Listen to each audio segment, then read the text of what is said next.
Good evening to our viewers watching on television and those joining us online across our social media platforms. I am Adana Doric with the Tuesday, June 23rd edition of the Guyana TV9 News. In the headlines tonight, over 47,000 Guyanese pensioners now receive electricity subsidies as program quadruples. Guyana calls for stronger Caribbean maritime partnerships. $500,000 climate resilient drainage and irrigation strategy launched. Police force cracks down on careless lane changes. Gold program graduates 3,878 Guyanese. And my heart piece gone. Mother mourns 6-year-old drowning victim. Now for the news in depth. Guyana's electricity subsidy program for pensioners has more than tripled its original target, now providing utility relief to over 47,000 elderly households. Funded by a 2020 Inter-American Development Bank (IDB) loan, the initiative uses a newly established monitoring and evaluation unit to ensure direct, accountable cost of living relief for meter-owning seniors.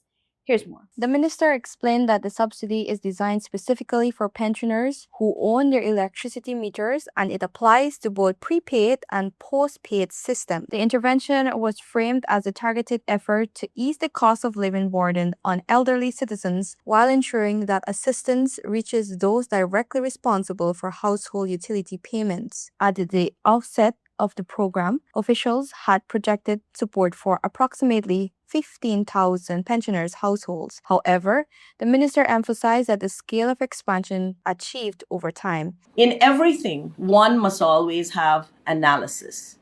You want first to have the gap analysis, then you want to have the impact analysis. You want to do this by having measurable outcomes. And so one of the key elements of this project was to develop capability to have monitoring and evaluation.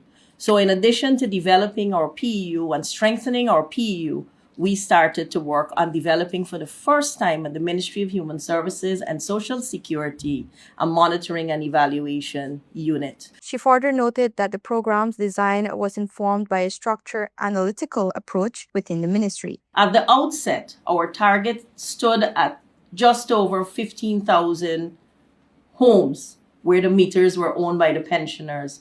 Now we are at over 47,000 pensioners. So you can see the huge leap that we have made in contributing to the electricity subsidy of pensioners. According to the minister, the development of monitoring and evaluation unit within the Ministry of Human Services and Social Security marked a first for the institution. She said this technical foundation was essential to ensuring that social interventions like the electricity subsidy deliver meaningful contributions to households rather than the operating without measurable accountability. Overall, the expansion of the subsidy program reflects a broader policy shift towards data-driven social protection, with the government aiming to scale assistance while improving oversight. The dramatic increase in beneficiaries signals both widened access and intensified state support for pensioners facing rising utility costs. Adana Doric, Guyana TV9 News. The government of Guyana has launched a $500,000 national drainage and irrigation strategy to modernize water management and combat severe climate threats.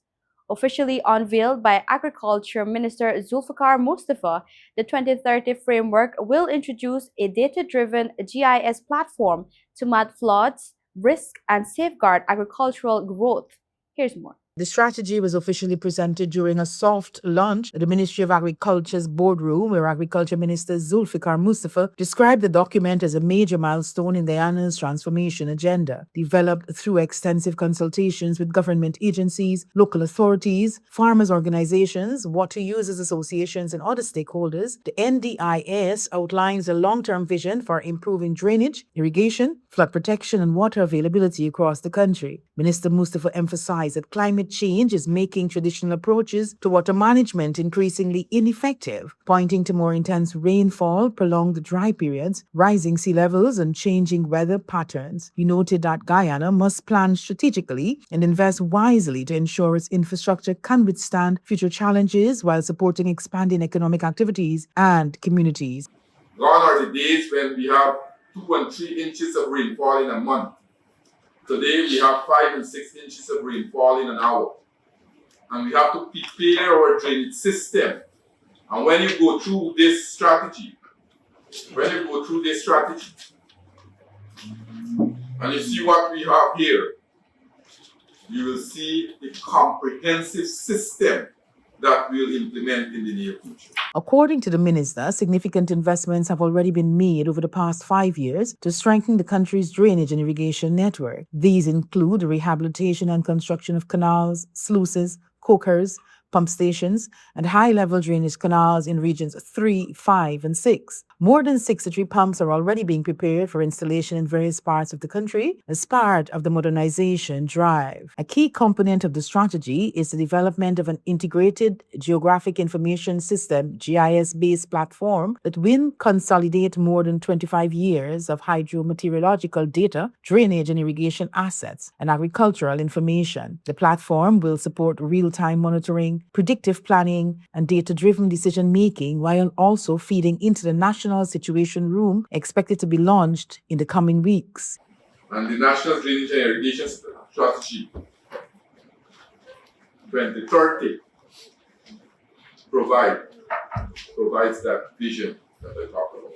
The $500,000 initiative, developed through a partnership between the Ministry of Agriculture, the National Drainage and Irrigation Authority, NDIA, and the Global Green Growth Institute, GGGI, is expected to play a critical role in reducing the economic and social impacts of flooding while ensuring Guyana's water management system remain capable of supporting sustained agricultural growth and national development well into the future. Melanie Morris, Guyana TV9 News. The research for O'Neill McAlmont, also known as Boy of Hopetown Village, West Coast, Berbice, has ended in tragedy after he was found dead.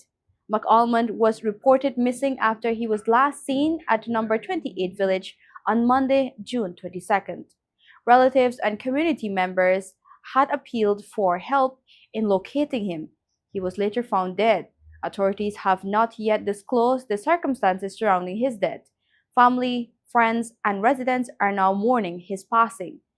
We will be back after the short break. Stay tuned. GECOM will be conducting a claims and objections exercise commencing July 1, 2026 to produce an official list of electors, OLE. GECOM has posted the preliminary list of electors, PLE, in all registration divisions across Guyana for you to check whether you are listed and if so, whether your particulars are accurate. If you will be 18 years or older by June 30, 2026 and you are a Guyanese citizen by birth, descent, or naturalization, or a citizen from a Commonwealth country living in Guyana for 1 year or more, you are eligible for inclusion in the OLE. If you are eligible for inclusion in the OLE, you are required to apply for registration if your name is not in the PLE, apply for a transfer if you have changed your address since you were registered, apply for a name change if you have changed your name, or apply for a correction if your registration particulars are incorrect. Any person whose information on the PLE is incorrect can apply for such information to be changed or corrected. Any person applying for a change or correction to his or her particulars must provide the relevant original source document, birth certificate and deed poll for a name change by deed poll, birth certificate and marriage certificate for a name change by marriage, divorce absolute in the case of a woman who is desirous of reverting to her maiden name from her married name, birth certificate, adoption certificate, naturalization certificate for correction of minor clerical errors. Visit the GECOM registration office responsible for your area of residence to conduct any of the above transactions. The claims aspect of this exercise will end on Tuesday, July 14, 2026. For more information, contact the GECOM on 225-0278-9 or visit www.gecom.org.gy. I know you have work to do, but come, I just need a minute of your time. It won't even take that long. So, I have a proposal. We could do besties in Punta Cana. Really need a getaway. And not to worry, I went to Sunita Travel Agency and they recommended a few hotels that do all-inclusive stays. And they're very affordable. The vibes. Let me tell you something. We do not want to miss a trip to Punta Cana. Why? Ziplining. No, I know this is not your vibe, but please, listen. Hold on, wait. I know you like Threadback. There's a boat party. We could go there. And then there's this thing called buggy adventure, some buggy something. I don't know, but I want to be a buggy or whatever it is. I just want to be a part of it. And then we got snorkeling. Oh, this thing is so ugly. Please, you be next to uglier things than this. Stop it. Trust me, you're going to love it. It'll be just you and me, Punta Cana, drinks, just having the time of our life. Not to worry. We've got many flight options, and they made sure that they went through it with me. The prices are affordable. Trust me. I know you like thinking about the budget or whatever. Remember the time when we went and we missed the flight? Yeah, when we booked with Sunita Travel Agency. Even if it happens, with slim chance, they'll know what to do and we won't be stranded like we did the last time. This solid plan. You, me, Punta Cana.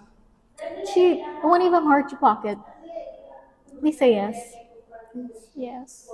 Welcome back. You're watching the Guyana TV9 News Bulletin. Guyana is calling on Caribbean nations to unite and strengthen maritime laws to survive an increasingly complex global market. Public Utilities and Aviation Minister Honorable Deodat Indar recently issued the charge at a major regional maritime summit in Guyana. Indar warned leaders that short-term fixes will no longer protect the region's trade, energy, and marine environments.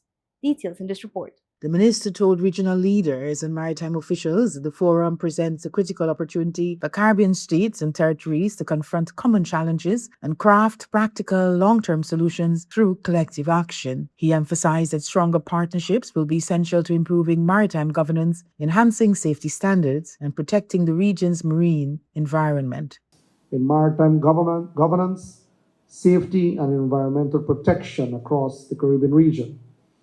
We are also working towards strengthening regional cooperation, harmonizing Guyana's maritime policies with international standards to ensure that our country remains a reliable partner in the global energy and other markets. Minister Indar underscored that maritime development is far more than a policy discussion for Caribbean nations, noting that it is directly tied to economic growth, trade, energy security, and the overall prosperity of the region. He said governments must move beyond short-term fixes and instead pursue sustainable strategies capable of delivering lasting benefits for future generations. The minister further highlighted the importance of long-term technical assistance programs, describing them as essential tools for closing gaps in maritime governance, strengthening safety mechanisms, and improving environmental protection across the Caribbean. According to Minister Indar, sustainable development can only be achieved through policies and programs designed to create meaningful and enduring change. For the Caribbean states and territories, maritime development is not just an abstract policy issue. It is central to the prosperity and it is central to our future. This forum is designed to present long-term technical assistance programs, which are welcome, and as a government, we believe that sustainable development cannot be achieved through temporary short-term fixes. Policies and programs should positively impact future generation by bridging gaps. The minister also reaffirmed Guyana's commitment to strengthening regional cooperation and aligning its maritime policies with international standards. He said these efforts will help position Guyana as a reliable partner in global energy and commercial markets while contributing to a safer, more resilient, and more integrated Caribbean maritime sector. Melanie Morris, Guyana TV9 News. The Guyana Police Force is warning motorists that abrupt and careless lane changes are driving up collisions risk and endangering lives nationwide. Corporal Danish Churan of the Traffic Headquarters Education Unit says sudden maneuvers leave other drivers zero time to react, placing motorcyclists and pedestrians in immediate danger. Our reporter has the details. Corporal Danish Charan, who is stationed at Traffic Headquarters Evelary and attached to the Forces Education Unit, highlighted the dangers associated with unsafe lane changes in a road safety message aimed at promoting responsible driving habits. About the danger of switching lanes carelessly on our roadways. Dangerous switching of lane occurs when a driver changes lanes without signaling or fails to check mirrors and blind spots, or cuts in front of another motor vehicle, leaving without leaving enough space. He noted that such actions significantly increase the risk of collisions, particularly on busy roadways where other drivers have little time to react. The officer emphasized that vulnerable road users, including motorcyclists, cycles, and pedestrians, are often placed at greater risk when drivers make sudden or unexpected lane change. According to Charan, a moment of impatience behind the wheel can have devastating and irreversible consequences. Motorcyclists, cyclists, and pedestrians are particularly vulnerable when drivers change lanes unexpectedly. Remember, a few seconds gained by reckless driving can result in a lifetime of regret.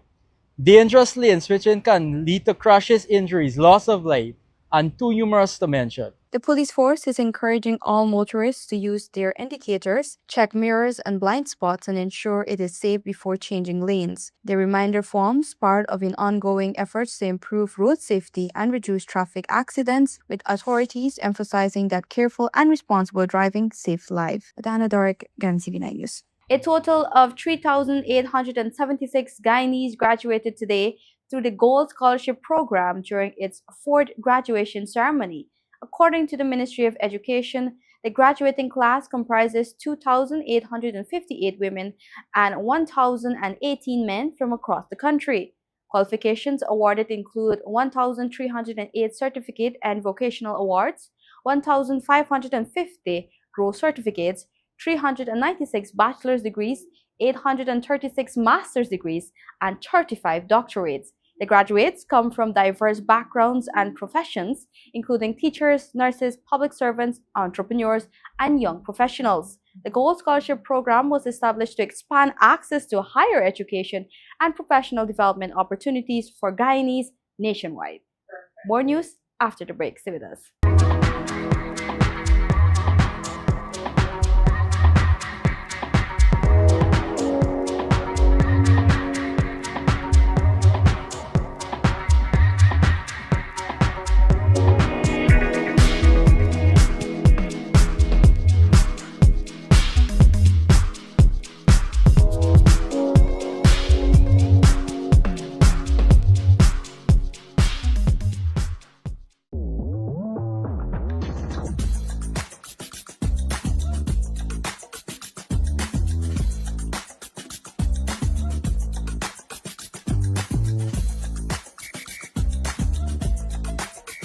Want to place your death announcements and in memoriam messages on Channel 9?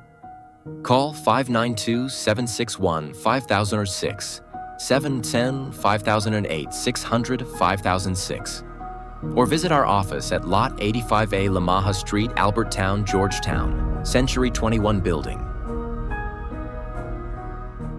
Guyana, Channel 9 is now Guy TV9, proudly under new management. We're building stronger with a balanced and open platform for all advertisers. Whether you're promoting a business, service, or event, your message belongs right here. So choose your spot, news, primetime, or anytime, and reach viewers across Guyana. With affordable rates and professional service, Guy TV9 is your partner in progress. So visit us at Lot 21A, Lamaha Street, Georgetown, in the Century 21 building, or call 600-5006 or 761-5006. Guyana TV9. New leadership, fresh outlook, real results. Welcome back. You're watching the Guyanese TV9 News Bulletin.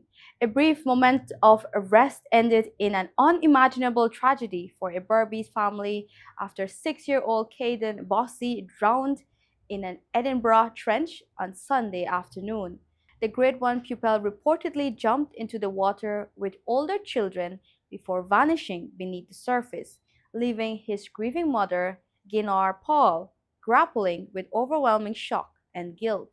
For Guyana Paul, Sunday began like any other day. Feeling unwell after taking a detox drink that morning, she spent most of the day resting while her children played nearby. She never imagined that a brief moment of exhaustion would end in an unimaginable tragedy. Speaking through tears, the grieving mother recalled receiving word from a relative that someone was missing at the Backlands Dam. When she learned her 6-year-old son was nowhere to be found, panic immediately set in. She jumped on her bicycle and rushed to the area, praying that the reports were wrong. But after can't answer to that. Oh, how it was so. I can't really remember how much body I see away from, but I know I see me 2 hours away, brother. Sometimes in the water. At the scene, residents and relatives were already searching the trench. Paul said she spotted her other children nearby as people desperately combed the water for signs of Caden. Several people entered the trench in an attempt to locate him, but each passing minute deepened the family's fear. So I went to the water at the same time. 2 people jump in. But they say a man going first and he jump in, but he didn't see nothing. Then 2 still going, and they say, man, don't get deep. Don't get deep. And I said, don't get deep, and so I decided now. I stand up there, they go in there a little bit, and they come out, and I decided I go home back. Now I go home back. And when I go home, there's the time my cousin and my friend, them still went home by me there. So I said, man, they're missing.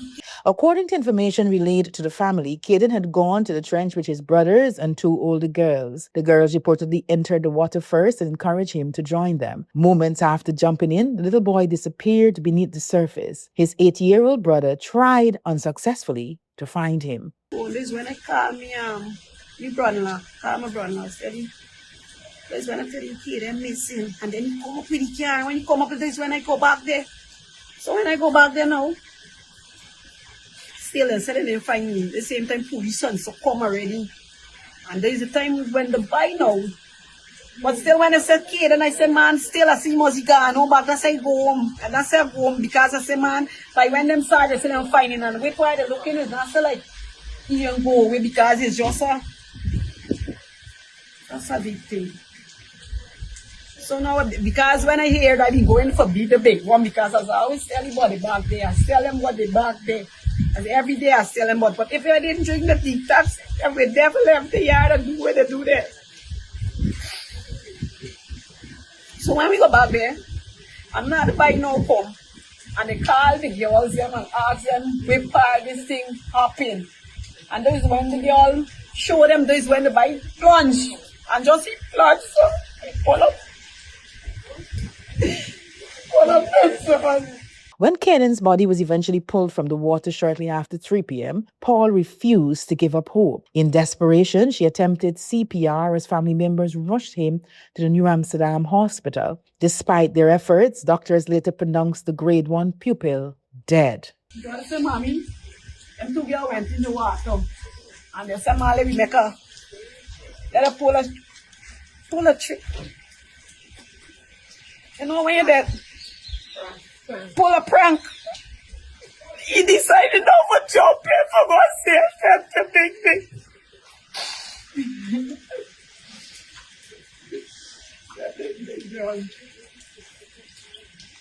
And I pull up.